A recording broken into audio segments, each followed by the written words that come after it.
per quanto riguarda l'oculistica, anziché la dermatologia, per quanto riguarda la specialistica, anche alcune prestazioni diagnostiche, cardiologiche e non solo. Per quanto riguarda l'interventistica programmata, se pensiamo alle cataratte anziché alle protesi.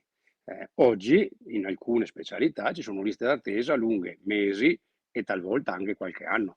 Il problema c'è e si vede, dice Flavio Tosi, nei giorni in cui lo scontro tra governo e regioni proprio sulle liste d'attesa è totale, con il primo che minaccia l'invio di commissari straordinari e le seconde pronte alle vie legali. Lo stesso Zaia ha invocato la via della Corte Costituzionale. Il coordinatore forzista non ha dubbi da che parte stare. Il problema è che però se c'è un problema di liste d'attesa è anche normale che il Ministero, che è organo sovraordinato, intervenga sulle regioni per fare in modo che le liste d'attesa se vengano smaltite o ridotte. Un campanello d'allarme lo studio del Ministero che certifica come il 7,4% dei veneti rinunci a curarsi, dato simile per siciliani, lombardi e campani. La media italiana è 7,6. Questo è un allineamento verso il basso, non è buona cosa. Ripeto che non riguarda questo l'eccellenza della la grande interventistica o le grandi emergenze, riguarda alcune specialistiche e su questo insomma